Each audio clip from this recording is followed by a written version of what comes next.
Hey, this is Robert of MayflowerBookshop.com. And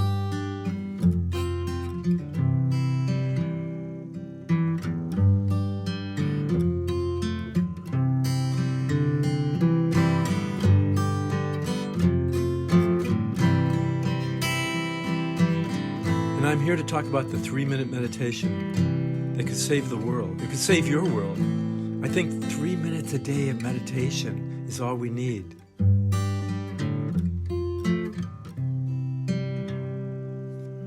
So here's what I want to show. I'm convinced that each day, if we could have 3 minutes where we sit in stillness, listening to our own inner deeper stillness, and listening to the cry of the world and the stillness that's underneath all pleasures and pains of this world. There's a stillness that wishes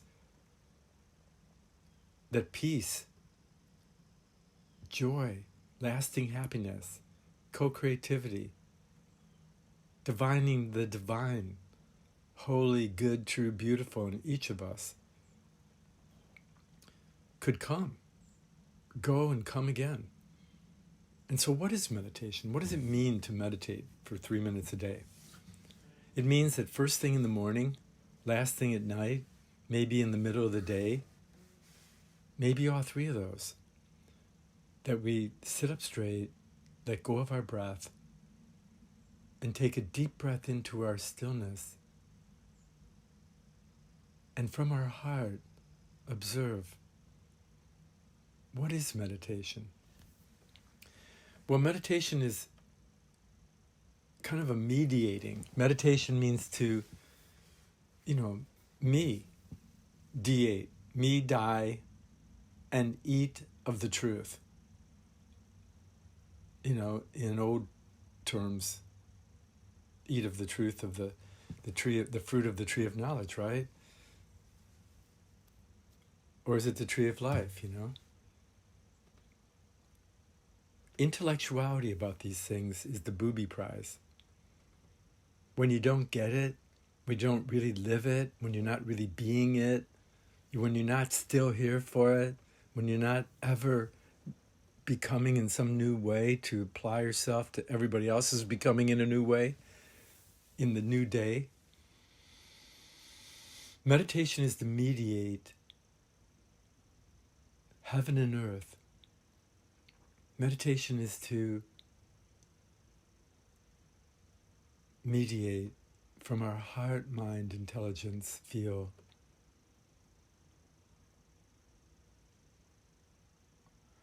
To mediate with our heart, mind, intelligence, feel.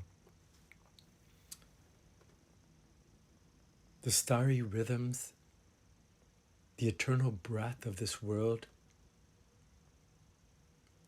with something that's so deep and primordial within us. Some gift of God, some gift of the Divine Mother, both her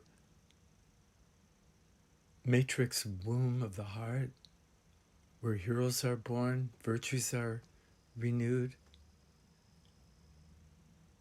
souls are baptized in that stillness, those waters, that fire.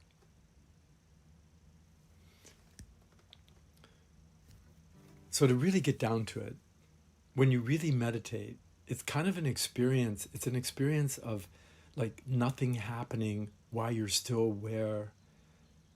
And simultaneously you experience kind of everything happening.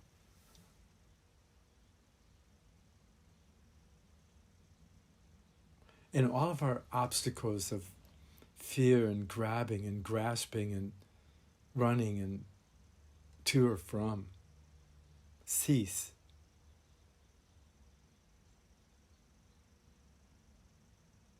It's the secret of all original religions.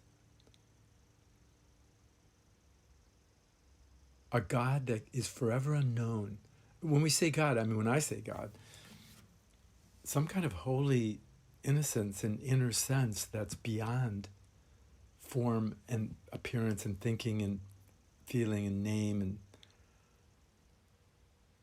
So there's something that's really still, right? But that stillness can reflect and can come up with stuff that's amazing, genius insight. The stillness is 1/3 of what's going on. When you're in the stillness, it's really the whole thing. And if you don't have the stillness, it's ultimately the way to go. There's a part of us that's connected to a divine stillness that can divine the truth about anything if we're willing to learn, patient, and daring enough in this great Mahayana virtue mind training tradition, virtue mind learning. I mean, I call it virtue mind training, but really we go out and we learn. You know, you can study Neoplatonism, Hermetics, ancient India, Brahmanism, Jain, Tibetan Buddhism, Atlantean wisdom, sun oracle stuff. You can study theosophy, theosophia, the wisdom of deity. Anthroposophy, the wisdom of the anthropo. The wisdom of what it means to be a human being. You can fathom what it means that our immortal mind stream continuum, love, compassion is Bodhi mind, Bodhi manas, Bodhisattva becoming. We can study theosophy and anthroposophy and Steiner and Blavatsky, Tibetan Buddhism, Manly Haw, yoga. We can fathom the keen insights that the spiritual guardians of the temple of the Holy Spirit of the human being and the altar of the heart has left in tarot cards. We can study the philosophical, artistic science of all ages and all sages.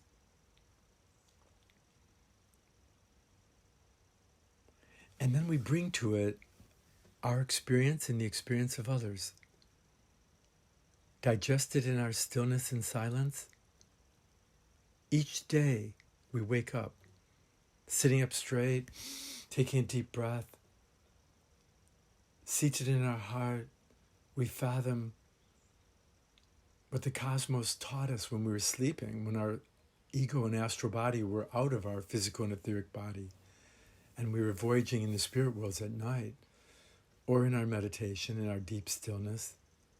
One can experience things, but they're like dreams. It's really hard to hang on to, and so one has to be patient. Or you'll be the patient. To call the Dr. Buddha, the Dr. Christos, the Dr. Higher Self within oneself is to be part and parcel of some kind of destiny that's greater than the separate self. It's acting out of separateness that seems to cause a lot of problems, rather than acting out of a brotherhood and sisterhood and a family of human beings and a family of all life on this planet that reflects some kind of inner core, true, beautiful, and good, and reflects the happenings and movement of all the cosmos and the universe. We have a mind that can gently arise to hold it all. That's what meditation is. Meditation is to learn to think this way. Meditation is to learn to uncondition ourselves and unthink. Meditation is learning to sit up straight, let go of the breath, deeply breathe into our heart, stillness, soul, spirit, and let go and take a look, an honest look at who am I and what are we doing here. So I think that each of us will come to our own on this. and I share my experience of studying for years and years. The Mayflower Bookshop is like a research library for me. And I've met so many spiritual teachers, and so I'm trying to share, after all these years, what I think is the most important thing we could do to help the planet be healthy, for our heart mind to be sane, to make a world that it's safe to love, it's safe to communicate and to hug, it's safe to share, and not try to hide knowledge, not try to hide things that make us richer, not to hide things and covet things and possess things, but to be guardians and stewards of all life and gardens and world. Like each one of us is responsible for the whole of the earth. That responsibility is funny. I mean, sometimes that responsibility is just taking care of your dog and cat and watering your plant, not too much and not too little. There's a funny play, just like there's a funny play between the inner stillness and the outer ever-moving world, and allowing that tension of opposites to exist so that some kind of new mind can arise that's free and liberated from within ourselves. Some new mind can arise that's free and liberated and open and innately loving, that there's something inside of us that knows we're connected to the whole universe, and that to know the tiniest, smallest form of life on the planet is to fall in love again. Each day we must fall in love again. Each day we must rekindle and rediscover ourselves. Each day must be conquered anew. I think Goethe said something like that. But I don't know, these days it's not about conquering or being conquered. Each day must be discovered anew. Each day must be renewed. And that newness, that renewable, it begins with a radical stillness to divine and to know oneself. That part of ourselves that's been broken off from the universe, that we can consciously reunite. We can consciously and unconsciously, for that matter, if we have a deep wish, to converse with all life. And when I look around, I think the number one thing that we all need is a sacred place and space. We go to a restaurant and look how noisy it is. We go to we go to whatever we go to, and it's always this noise outwardly and inwardly. And so meditation is to negotiate a sacred space within ourselves and our surrounding. Is to let go of our breath and to breathe deep into our stillness, fathoming the relationship of the outer and inner, the higher and the lower, the starry realm above our head, and the deep God of feeling we have. It's to be still and know that I am all this and none of it. And I'm a mind that can arise and be like a rose, to be a hero. I'm a mind that can arise like a rose, to be a hero of my own little moment. And perhaps I can share it with you. So what I'm requesting is that the full moon, every full moon, especially, but we should be doing it every day.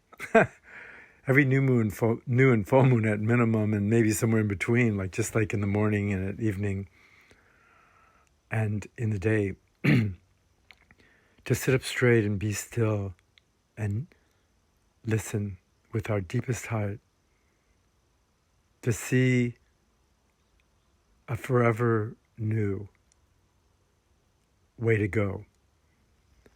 So what I'm asking is that 3 minutes a day to give yourself this radical stillness and wish for happiness, love, truth, what they call enlightenment, full flowering of the intelligence and wisdom and kindness, joy of the heart.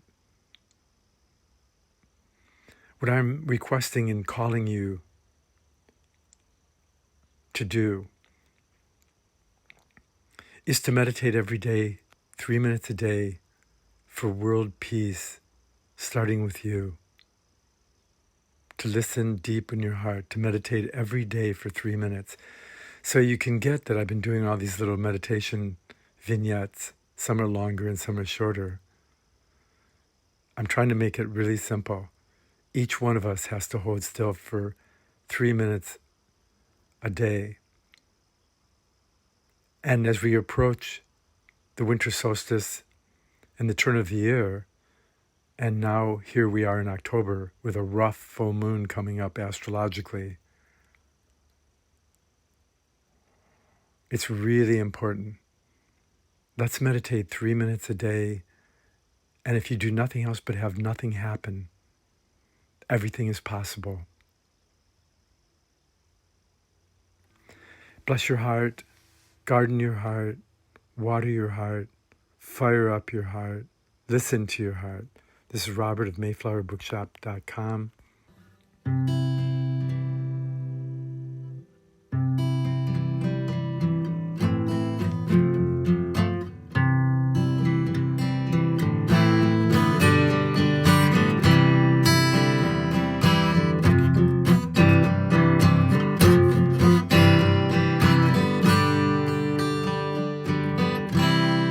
Hey, I'll see you next time around. I hope you can find your own song and meditate every day. Blessings.